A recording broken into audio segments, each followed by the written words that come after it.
Chapter 1, A Quiet Life Was Never an Option. The sun rose like blood across the dunes of Delta Eridani 6. Mela Juno knelt in the red dirt, hands buried deep in earth that still held the ghost of war. Her gloves, old but well-maintained, flexed as she adjusted the irrigation nozzle.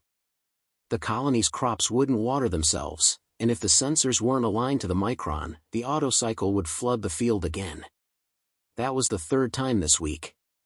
Behind her, the laughter of children drifted on the wind.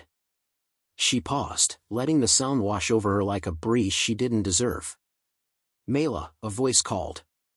Joran Wicks, her neighbor, jogged up the slope. His boots kicked up grit, his breath short. "You hear?" he asked, hands on hips. "Hear what?" "Ships coming in. Not on the regular schedule. Big one. Not civilian." His brows furrowed. "You think it's trouble?" Mela looked to the horizon. The trail in the sky wasn't a merchant route, it was too sharp, too fast. "Could be military," she said. He snorted. "Peacekeepers don't use stealth approach vectors." She stood slowly.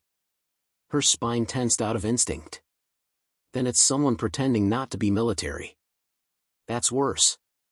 The colony had no defenses. It was never meant to. After the war, Delta Eridani 6 was chosen for its remoteness, a quiet place for ex-soldiers, burned-out scientists, or anyone who needed to forget the galaxy's scars. Mela had been here 7 years. In all that time, she never once used her implants, never once triggered the hidden codes in her neural lobe. She'd promised herself, never again. Now, standing in the glare of a too-fast descent, she felt the buzz in her teeth, the early flicker of combat recognition. Old instincts stirred. She clenched her jaw and killed the impulse. The ship landed just outside the town perimeter. Big, sharp angles. Not civilian design. By midday, a small group walked into the colony square, tall, angular figures in beige diplomatic cloaks, Kraith. Most colonists avoided eye contact. Memories from the war still whispered in their blood. Even kids stopped playing. Mela watched from the shadow of the toolshed. She stayed still, hands wrapped around a spade handle that wasn't meant to be a weapon, but could be. "They say they're here for cultural exchange," Joran muttered beside her. Mela kept her eyes locked. "They didn't come here to learn." The Kraith at the center smiled thinly. "People of Delta Eridani 6, he began, voice projected across the square, "we bring peaceful intentions.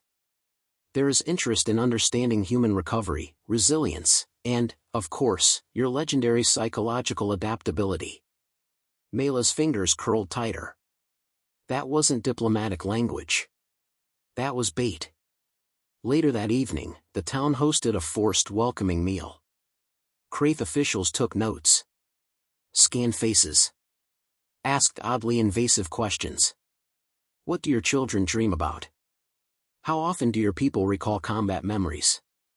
Have you had visions, in the red dust?" When a young woman mentioned Mela, calling her the quiet one who used to be military, one Kraith officer's gaze shifted. "Oh," he said, turning. "You were a soldier, human." She didn't respond. "Did you ever kill one of us?" Still nothing. He leaned in. "Do you still want to?" That's when Joran stepped forward. "Back off." The Kraith officer smiled. "Ah. So even your friends speak for you now." Curious. Mela slowly stood. The movement was deliberate, not aggressive, but not timid either. The air seemed to thin around her. "I didn't come here to remember," she said softly. "But you seem desperate to make me." The officer's smile twitched. Something predatory lurked behind the facade. "Well," he said. "We were told your kind never really forgot." That night, Mela sat on her porch, the stars cold above her. Her home was modest, solar-paneled, metal-framed, with weather-worn wood she'd shaped herself. Inside, everything was functional. No mementos. No reminders. She unzipped her left sleeve. The port was still there, hidden beneath scarred skin. For years, she hadn't activated her neural mesh. It had remained dormant, a sleeping tiger in her spine. But now it pulsed faintly, reacting to nearby foreign tech. The Kraith had come prepared. The children were still awake, whispering near the communal fire. Mela rose and walked to the storage shed. She opened the buried crate. Inside, beneath wrapped canvas, lay the past. Her exoglove. Her visor. Her encoded combat drive. A part of her wanted to burn it all. But part of her remembered how it felt to stop monsters. 2 hours later, a drone buzzed overhead. She noticed it, the hum was too subtle for a weather bot. She tracked its line of sight. It was focused on the schoolhouse. Her gut went cold. Inside the shed, she sat down. Back straight. Breathing calm. Mela Juno, ex-lieutenant, former Black Code operative of the 14th Human Vanguard, began the activation sequence. The war hadn't come back to her. It had never really left. And if they thought the war had broken her, they had picked the wrong girl. Chapter 2, They touched the wrong nerve. Mela jolted awake, drenched in sweat, her heart pounding. The dream wasn't a dream. Her neural implant had triggered a silent wake protocol. Only military-grade tech could do that. She sat still, listening. No alarms. Just wind scraping across the colony's metal roofs, and something else. Footsteps. Not the heavy tread of boots, soft, careful movement. Too careful. She slid from bed in silence, bare feet making no sound on the floorboards. From a drawer under the sink, she retrieved her old visor. It powered on with a low hum, scanning infrared. 3 heat signatures. Small. Moving toward the schoolhouse. Children. She moved.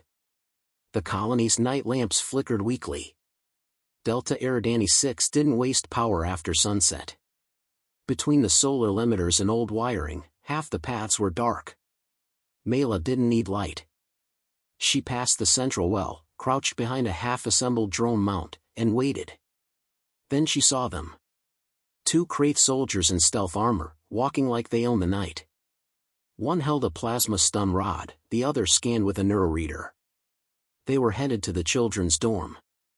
No warning. No diplomacy. Just extraction. She stepped out. Don't. Both froze. The taller one turned. You're off limits, he said calmly, visor reflecting moonlight. We're observing behavioral thresholds. Mela didn't blink. Is this what you call diplomacy now? Testing civilian minors? He lowered the rod. This isn't your concern, human. It is now. The first moved fast. Training showed in his posture, center shifted, knees bent, arms loose. He came in with a stun feint, followed by a direct jab. She caught his wrist mid-strike. The snap echoed. He dropped like a rock. The second stepped back, reaching for a sidearm. She threw a low kick to the side of his knee, it folded. He gasped. Her elbow followed, sharp and final. Both were down. Alive. Barely. She looked up. One child had peeked through the window. Go back to bed, she said softly. Tell no one. The girl nodded and disappeared. By morning, the Kraith were gone. Not a word about the encounter. Not even a complaint. But the mood had shifted. Mela walked into the communal food hall later that day. Heads turned. Whispers followed. Joran approached her with a tight jaw. They're not here for peace, are they? No, she said. They planning something? She glanced toward the ridge. They already started. That afternoon, a coded message reached her personal console. No sender ID. Just one line of text. Operational status confirmed. Phase 2 begins tonight. She stared at it. Phase 2? They wanted escalation. They were trying to bait her. She opened the crate again. She hadn't touched the armor in years, but muscle memory flooded her hands as she activated each panel. The combat mesh slid across her body, forming a reactive sheath beneath her shirt. Her spine synced with the neural node. Pain flared, then faded. She wasn't arming up for vengeance. This wasn't revenge. This was a warning. By evening, a new ship dropped in. Sleeker. Heavier. Not a Kraith vessel this time, hybrid design, dark market stealth tech. A strike unit. Mela didn't need confirmation. She moved to the outskirts and positioned herself under a power junction box. She tapped in manually, using bypass codes long since outlawed. Satellite feeds lit her visor. Movement, heat scans, audio. They weren't just probing the colony now. They were setting traps. Deploying drones to herd people. Simulating evacuations. Stress responses. And watching. They wanted to see what humans would do when pushed. Near midnight, she moved toward the command tent the Kraith had hastily erected near the landing zone. 2 guards outside. One scanning for motion, the other sipping from a hydration tube.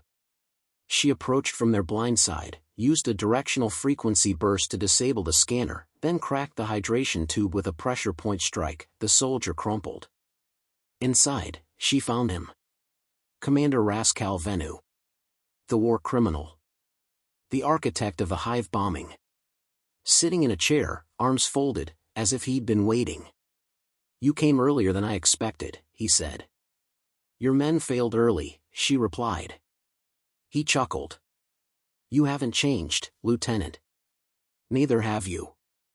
Still hiding behind soldiers. Raskal stood, slow and deliberate. "We're researching long-term psychological viability. Trauma as a weapon. Humanity is unique. Your neural scars, they never heal. That fascinates us." She took a step closer. "Is that why you sent soldiers after children? To see if the soldier would snap?" He raised his brows. "And didn't you?"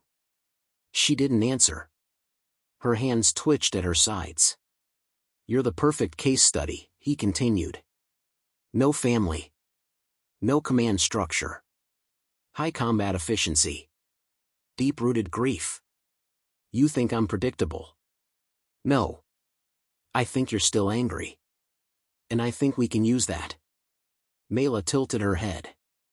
"You want to unleash what's left of the war inside me?" "Yes." She leaned forward, voice cold.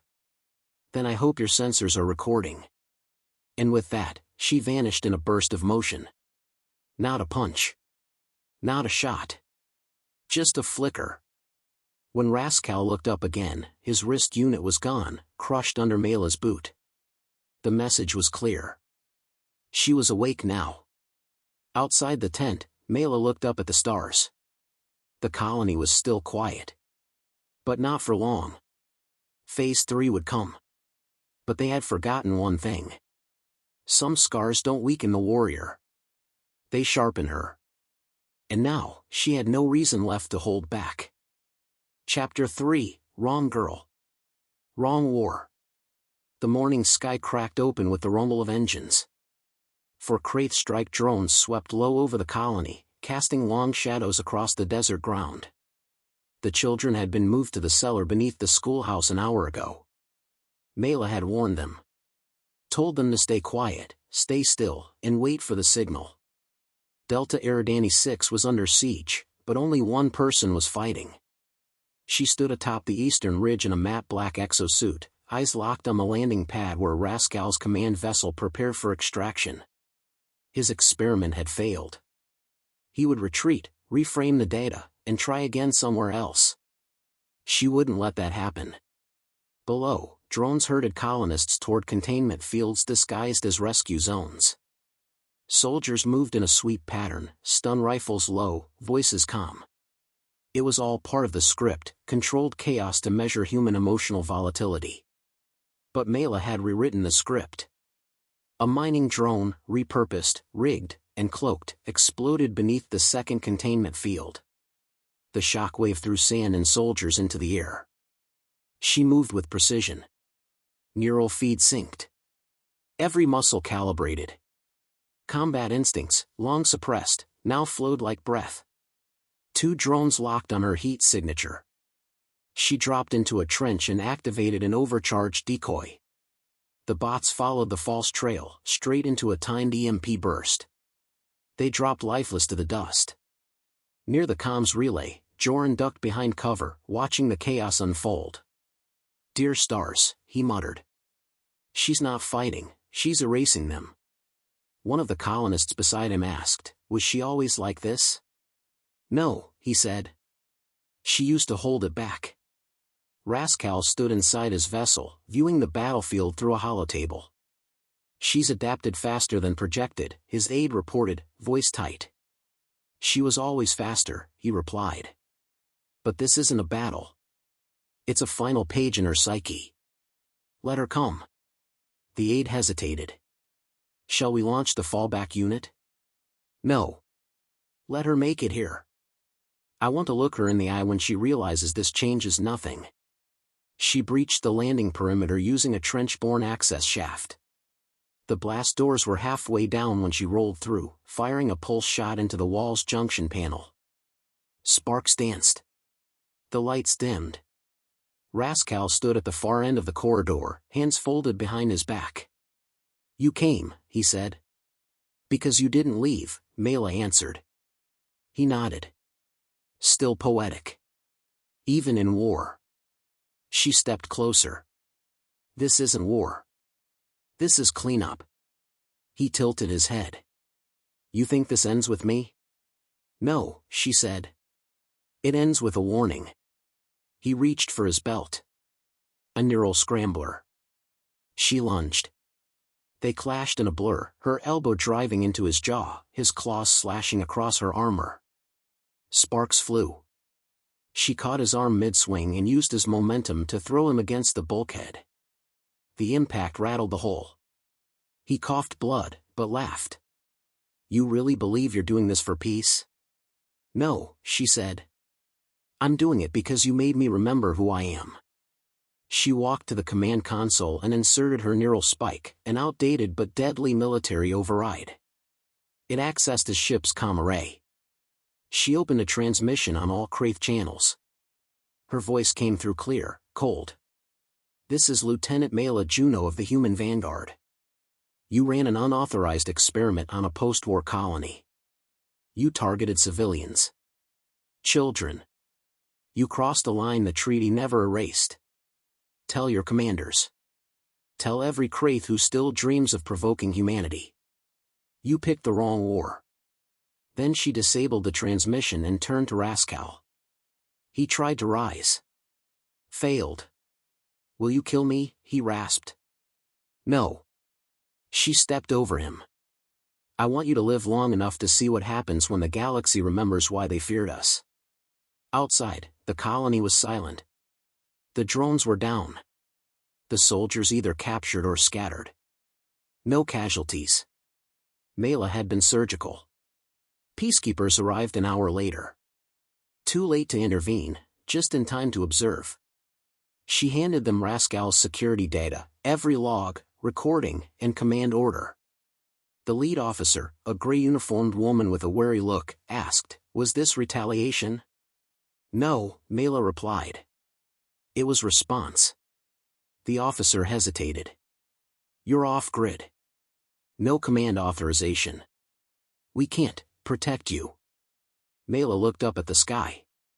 The stars blinked back, distant and cold. "I never needed protection." By evening, the children came out. They found her sitting by the schoolhouse steps, helmet beside her, eyes tired but calm. A small boy approached. "Miss Mela?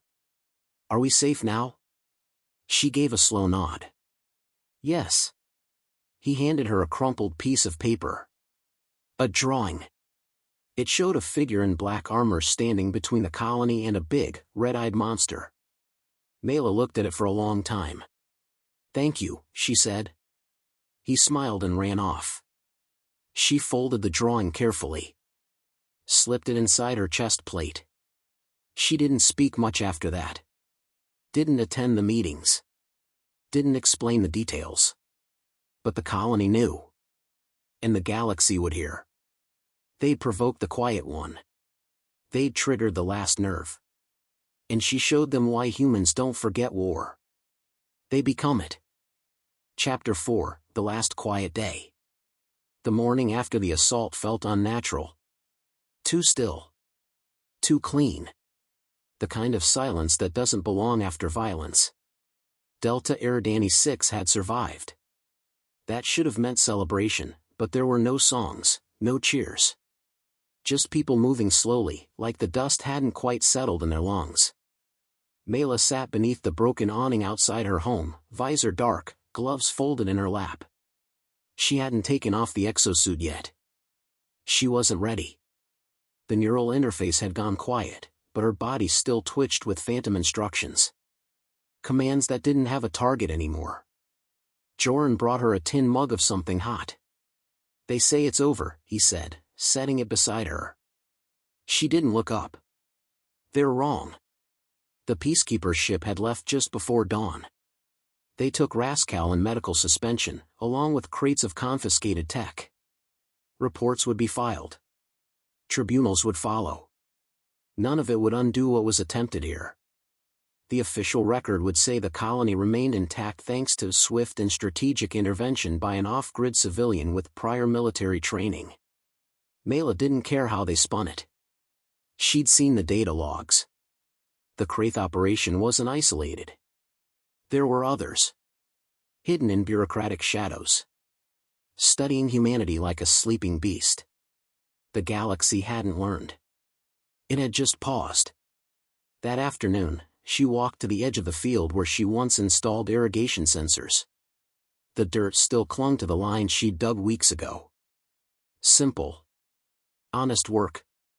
The kind of labor that didn't ask questions or expect blood. A young girl stood there, her hair tied in mismatched ribbons. "You're not like the other grown-ups," she said. "No," Mela answered. "They're scared of you now." Mela looked at the broken stalks of grain around her boots. "They should be." "Are you leaving?" Mela hesitated. "I don't know yet." The girl kicked at a pebble. "If you go, who'll protect us?" Mela crouched down, level with her. "You protect each other," she said. "That's what makes us stronger than them. We remember what family means." Later, inside her home, Mela opened the metal case under her bed. Her combat logs, still encrypted. She wiped the dust from the surface. Sat down. Powered them up. Each file opened with a date. A name. A face. Not enemies, teammates. She hadn't spoken their names in years. She read them now, one by one. Their voices echoed in the back of her mind, laughing, arguing, planning their way through hell. They were gone, but their words had never faded. She let them speak. Then she recorded something new. Field Report Addendum, Mela Juno. Delta Eridani 6, Post-Conflict Observation. The Kraith initiated a psychological trigger assault. They underestimated the outcome. They always do. We may look quiet. We may choose peace. But if they push hard enough, they will remember what humanity really is. Not warriors. Weapons that learn how to care. At sunset, the children gathered outside the old assembly hall. One of the teachers, an ex-linguist named Tamra, had pulled together a reading session. Something normal. Something soft. Mela stood in the doorway. She didn't speak. Just listened. The story was about a star that fell from the sky and became a guardian of a small village. The kids didn't realize the metaphor. Tamra did. She gave Mela a nod from across the room. A silent thank you. That night, Mela finally removed the exosuit. Her skin bore faint lines from the compression mesh. Her spine ached. Her hands trembled slightly. But it wasn't pain. It was release. She stood beneath the water spout and let the dust wash away. She didn't flinch when the cold hit. Didn't curse when her scars pulsed. She stood tall. Later, she returned to the field. The stars were brighter than usual. She looked up and whispered to no one. "Stay asleep a little longer." Then, for the first time in years, she lay down on the earth. Not in defense. Not in waiting. Just to feel it. The next morning, when the colony awoke, she was gone. No trail. No message. Just a drawing pinned to the door of the schoolhouse, a black figure standing guard beneath a wide sky. And 3 words scrawled in a child's hand. "She'll be back."